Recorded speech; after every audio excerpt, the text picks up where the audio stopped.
Você já acordou, abriu o Instagram e foi bombardeado por frases como acredite em você, a sua mentalidade cria a sua realidade, você é capaz de tudo que sonhar. E por alguns segundos você sentiu aquela faísca de motivação, salvou o post, talvez até compartilhou. E aí, 3 horas depois, estava exatamente no mesmo lugar sem ter feito nada de diferente, mas agora com uma camada extra de culpa por não ter vibrado na frequência certa. Isso tem um nome e não é falta de força de vontade. É o efeito colateral mais silencioso e mais destrutivo da indústria da autoajuda moderna. E ele está sabotando a sua disciplina, seu foco e sua saúde mental de uma forma que ninguém nesse mercado tem interesse em te contar. Nesse vídeo eu vou te mostrar por que essa positividade forçada não apenas não funciona, ela ativamente te impede de construir a disciplina real que você está tentando desenvolver. Mas antes eu preciso te contar, mostrar um tamanho desse problema, porque o que está acontecendo não é só com você, é uma crise coletiva que um filósofo coreano descreveu como uma precisão perturbadora décadas antes de todo mundo começar a falar sobre burnout. O ponto 1 aqui é que em 2010 o filósofo Byung-Chul Han publicou um livro chamado Sociedade do Cansaço. A tese central é perturbadora na sua simplicidade. Nas sociedades antigas, a opressão vinha de fora, um soberano, um sistema, uma força externa que te dizia o que fazer e o que não fazer. O inimigo era identificável. Na sociedade moderna, Han argumenta que nos tornamos nossos próprios opressores. A pressão pela performance constante, pela otimização infinita, pelo seja a melhor versão de você mesmo, não vem de nenhum chefe ou sistema externo. Ele vem de dentro, internalizada tão profundamente que você não consegue mais distinguir entre o que quer e o que você acha que deveria querer. O resultado, segundo Han, não é liberdade, é exaustão. Um cansaço que não passa com descanso, porque não vem do corpo, vem de pressão psicológica constante de nunca ser o suficiente. E a indústria de autoajuda, em vez de aliviar essa pressão, amplifica ela. Cada livro que promete os 10 hábitos altamente eficazes, cada podcast sobre como acordar às 5 da manhã, epa, sou eu um problema, e dominar o dia, cada post sobre se você não está crescendo, você está morrendo, adiciona mais uma camada de pressão sobre um sistema nervoso que já estava no limite. Não porque o conteúdo seja necessariamente errado, mas porque a mensagem implícita é sempre a mesma. Você não está fazendo o suficiente e você nunca vai estar. Mas tem algo mais específico acontecendo no seu cérebro quando você consome esse tipo de conteúdo. E quando você entende o mecanismo, fica impossível não reconhecer o padrão na sua própria vida. E aqui a gente entra no ponto 2. Em 2009, uma psicóloga chamada Gabriele Oettingen publicou uma pesquisa que virou o campo da psicologia positiva de cabeça para baixo, e eu estudei sobre isso na minha pós. Ela estudou o efeito da visualização positiva, a prática de imaginar vividamente seus objetivos realizados, tão popularizada pela autoajuda, e descobriu algo que ninguém queria ouvir. Pessoas que praticavam a visualização positiva intensa tinham menor probabilidade de alcançar os seus objetivos do que as que não praticavam. O mecanismo é o seguinte: quando você visualiza sucesso de forma intensa e repetida, o seu cérebro processa parcialmente essa experiência como real. Os níveis de energia e motivação caem, porque biologicamente você já chegou lá. A tensão necessária para agir se dissolve antes de qualquer ação acontecer. Oettingen chamou isso de indulgência mental, e ele é o oposto funcional da disciplina, mas o problema vai além da visualização. A psicologia positiva, em sua versão mais popular e diluída, criou uma cultura de supressão emocional disfarçada de otimismo. Você não pode estar com raiva, transforme em aprendizado.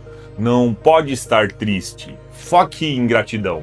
Não pode admitir que está exausto. Ajuste a sua mentalidade. O resultado neurobiológico é previsível. Emoções suprimidas não desaparecem, elas acumulam no sistema límbico, elevam o cortisol cronicamente e eventualmente produzem exatamente o que você está tentando evitar: paralisia, burnout e a sensação de que algo fundamentalmente errado com você. Então, se positividade forçada não funciona, o que funciona? Por que a resposta não é pessimismo? É algo muito mais específico e mais difícil de vender em um post de Instagram. O ponto 3 aqui, a gente traz a resposta da pesquisadora Julie Norian. Desenvolveu um conceito chamado de pessimismo defensivo. E os resultados desafiam tudo o que a indústria de autoajuda prega. Pessoas que praticam pessimismo defensivo, que antecipam obstáculos realisticamente, planejam para o pior cenário e não fingem que tudo que vai dar certo, consistentemente superam em performance as pessoas que praticam um pensamento positivo em situações de alta pressão. Por quê? Porque a antecipação realista dos obstáculos ativa o córtex pré-frontal e a parte do cérebro responsável pelo planejamento e pela resolução de problemas, enquanto a positividade forçada, ao suprimir a consideração de obstáculos, deixa você despreparado e dependente de motivação. E, por definição, é instável e não confiável. E aqui está o ponto central que separa disciplina real de motivação superficial. Motivação é um estado emocional. Ela sobe e desce, aparece e desaparece, depende de como você está se sentindo. A disciplina, por outro lado, é um sistema comportamental, uma série de decisões e estruturas que funcionam independentemente de como você está se sentindo. A autoajuda tóxica vem de motivação. Promete que você vai acreditar, se você acreditar o suficiente, sentir o suficiente, visualizar o suficiente, a ação vai fluir naturalmente. Mas a realidade é que disciplina real começa exatamente quando a motivação acaba, quando você não está com vontade, quando você não está inspirado, quando você não está na vibe. E faz mesmo assim porque o sistema que você construiu não depende de como você está se sentindo. E tem a última camada nessa história, e ela é mais importante, porque o antídoto para a autoajuda tóxica não é abandonar o desenvolvimento pessoal, é reconstruí-lo sobre uma base que o seu cérebro consegue sustentar de verdade. O ponto 4 aqui, o Byung-Chul Han propõe o que ele chama de vita contemplativa. Vita, é V-I-T-A mesmo. Uma vida que equilibra ação e contemplação, performance e repouso, esforço e repetição. Não como fraqueza, como estratégia. A neurociência endossa completamente. O cérebro não foi projetado para performance constante, foi projetado para ciclos de esforço e recuperação. A tentativa de manter ativação constante do córtex pré-frontal esgota os recursos de glicose e oxigênio disponíveis, levando inevitavelmente à fadiga de decisão e à irritabilidade e ao colapso de autorregulação. Na prática, isso significa 3 coisas concretas. Primeiro, pare de suprimir emoções negativas e comece a usá-las como informação. Raiva, frustração e ansiedade não são falhas de mentalidade, são sinais do sistema nervoso que apontam para algo que precisa de atenção. Ignorá-las não as elimina. Processá-las, sim. O segundo ponto, substitua metas de resultado por sistemas de processo. Em vez de vou me tornar a melhor versão de mim mesmo, que é uma meta abstrata e inalcançável, defina comportamentos específicos e mensuráveis que você pode executar independente de motivação. Tem vídeo sobre isso aqui no canal. Terceiro, aceite que dias ruins fazem parte do processo. Não são evidências de que você falhou. A pesquisadora Kristin Neff demonstrou que ao tratar a si mesmo com a mesma compreensão que você teria com um amigo, produz maior resiliência e melhor performance ao longo do prazo do que autocrítica severa. A indústria da autoajuda não é mal intencionada, mas ela vende o que é fácil de vender. Esperança, motivação, a promessa de que acreditar é suficiente, porque isso é o que as pessoas querem comprar. O problema é que seu cérebro não funciona assim. O coreano Han identificou que vivemos numa sociedade que transformou autoexploração em virtude e o descanso em fraqueza. A neurociência confirmou que essa equação produz exatamente o oposto do que promete.